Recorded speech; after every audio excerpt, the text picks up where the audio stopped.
Hello everyone, welcome back to the another session in design and analysis of algorithms. The topic is parallel programming models. This topic you will find in 5th unit as topic number 7. Let's get started. Now let's get started. Applying to the computer architecture, algorithm can be written in two ways. The one is sequential, the other one is parallel. So sequential we are not going to touch in this video because already we were given what do you mean by sequential and how the programming is done with sequential processing we were discussed in the last video. Now this video is pure about parallel programming models. That means you can execute your task parallelly. So how many ways you can do it, that we are going to talk in this video. That is what the topic name, parallel programming models. There are 4 kind of different models, which are shared memory model, message passing model, which is also called as distributed memory model. The third is hybrid model. Fourth is data parallel model. Now let's talk about each. The first one is shared memory model.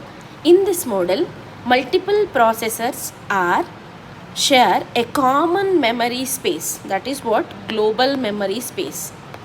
Global memory space or common memory space. Processors can communicate. Let's suppose that the work is divided among 3 different processors. Now, processors can communicate by reading from and writing to the shared memory. So, common memory will get shared among all these different processors. Now, programming paradigm for shared memory model is what? OpenMP and POSIX threads, or this is also called as P threads. So shared memory model can run with thread and without thread. Now the advantages with shared memory model is what?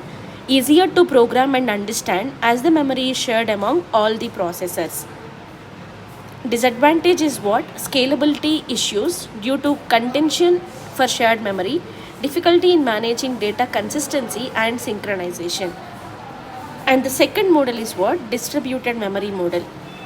So in this model, each processor has its own private memory. There is no shared concept. We'll divide the memory equally, or we'll distribute the memory equally to all the processors. So each processor has its own memory, and that is what the private memory. Processor communicate by passing messages to each other. That's what this method is also called as message passing. The advantage is what? Better scalability, as there is no contention for shared memory. Disadvantage is what? More complex to program due to the need of explicit message passing and synchronization. The third is what? Hybrid model. In this model, now let's talk about hybrid model. Combines shared memory and distributed memory models. Typically, each node in a distributed system is a shared memory system. Advantage is what? Can leverage the benefits of both shared and distributed memory models because it is a combination of both the models. Disadvantage is increased in complexity in programming and managing the resource. The last model is data parallel model. In this model, the same operation is performed on different pieces of distributed data simultaneously. The main advantage is simplifies the parallelization of algorithms by focusing on data distribution. The main disadvantage is not all algorithms can be easily expressed in data parallel manner. So these are what different kind of parallel programming models. Now, let's extend the RAM model to allow for multiple processors, gives rise to parallel model known as the parallel RAM or PRAM. This is the synchronous parallel model in which all processors share a common memory space. Because of its conceptual simplicity, this model seems to be model which at most all parallel computers evaluate in one way or another. The PRAM model is also well suited for discovering the inherent parallelism. Finally, the PRAM model seems ideally suited for finding general parallelism, which can be used to develop efficient parallel algorithms. Now we will see different versions of PRAM. There are basically three different versions of the PRAM model. The one is EREW, exclusive write, CREW, exclusive write and concurrent write, CRCW, concurrent read and concurrent write. Now let's talk about this. There are basically three different versions of the PRAM model, each differing from the other in how it resolves the memory conflicts. The most restrictive version is the exclusive read and exclusive write. It is also called as EREW. EREW PRAM, in which no simultaneous reads or simultaneous writes are allowed. And the next is CREW, allowing more than one processor to simultaneously read from the same memory cell but restricting concurrent writes is the concurrent read and exclusive write PRAM. And the third is what? If more than one processor is allowed to simultaneously write to the same memory cell, is the most powerful model, the concurrent read, concurrent write PRAM. The method of resolving write conflict varies, but the two most common methods are based on the defining the model based on one of the following rules. Those are: restrict all processors writing to the same location to be writing the same value, and when k is greater than 1, processors are writing simultaneously to the same location, or exactly one of these processors are succeed. So these are what the rules to follow when you are working with the parallel programming computation. Models are different, computation is different. Models, we will talk about the four models. Those are what the models which are existed. And when you wanted to do computation, what type of computations basically will do in the memory? Read and write. So when you wanted to compute these kind of operations, you need a PRAM. That is what parallel RAM. So we will be going to have some categories as we were discussed just now. So those are the categories to perform read and write operations in the processor. Now let's talk about simple parallel divide and conquer. The parallel divide and conquer technique is as follows. Given some problem P, divide the problem into small number of subproblems similar to the structure to the original problem but smaller in size, and then solve each subproblem recursively in parallel. For efficiency, the subproblem solution should merge quickly in parallel once the parallel recursive call returns. So here one important point is what? If P is talking about sorting, you cannot do other operation in P1, P2, P3. That's what. And sequential subsets and Brennet's theorem.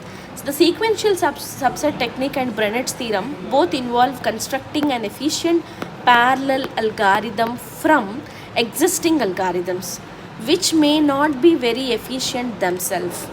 In the sequential subset technique, perform a limited amount of sequential pre-processing on small subsets of the problem to be solved, and then apply a parallel algorithm to finish solving the problem. In some instances, some sequential post-processing needs to be done on each subset after the parallel algorithm computers.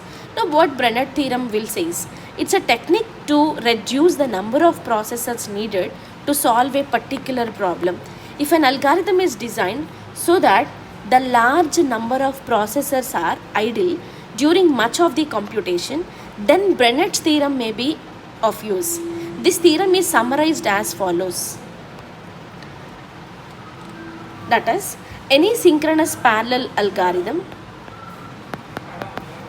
that runs in t time steps and consists of total number of n operations can be simulated by p processor, then the time of the problem is big O of n by p plus t.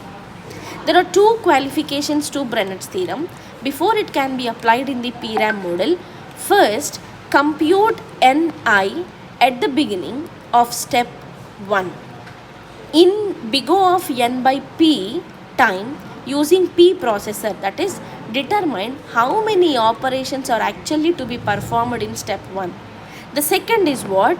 Exactly know how to assign each processor to its job, that is, be able to direct each processor to big O of Ni by p operations it is to perform in simulating step I. So this is about how the way you have to choose a model, how the way you have to compute operations on that parallel programming model, and the Brennet's theorem will help you out to exactly segregate number of process to perform number of operations. Now there is one more technique, and this is what recursive doubling. Recursive doubling is a technique that can be thought of as being a complement of the divide and conquer paradigm. Divide and conquer is a top-down technique. Recursive doubling is a bottom-up technique. The main idea is to start with small subsets and iteratively combine them in pairs until the whole program gets solved. Recursive doubling technique can be described by two problems: list ranking problem, parallel prefix problem. The first is what? In the list ranking problem, given a linked list represented as an array of pointers resident in memory, compute the distance from the tail of each element in the list. The main idea is to assign a processor to each element in the list, and at the each time step set each element pointer to the pointer of its successor with each iteration. The distance that each element has looked ahead is doubled. Hence, in at most big O of log n iterations, each element will be pointing at the tail. Now we'll take an example to prove the same.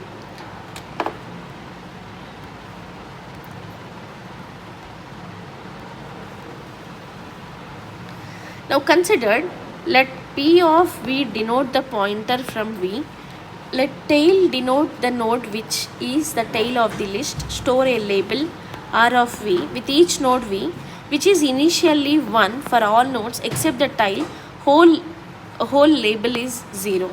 The label will eventually store the rank of V in the list. In each time step 1 performs the following operation for each node V in parallel. If P of V double is equal to tail, then R of V is equal to R of P of V plus R of V. This is what the ranking step. The double step is what? P of V is equal to P of V. Thus, we can find for each node V in an n node list L, the distance from V to the tail in big O of log n, time using big O of n processors in the CREW, concurrent read PRAM model, parallel programming model. So we'll take some linked list and we'll work with this. So parallel prefix problem can be solved by recursive doubling. Given a list of some elements and we'll apply to calculate the parallel prefix problem. Even for that problem, the complexity is big O of log n. So we were given the example, so that also you can see the example. So this is about parallel different type of programming model.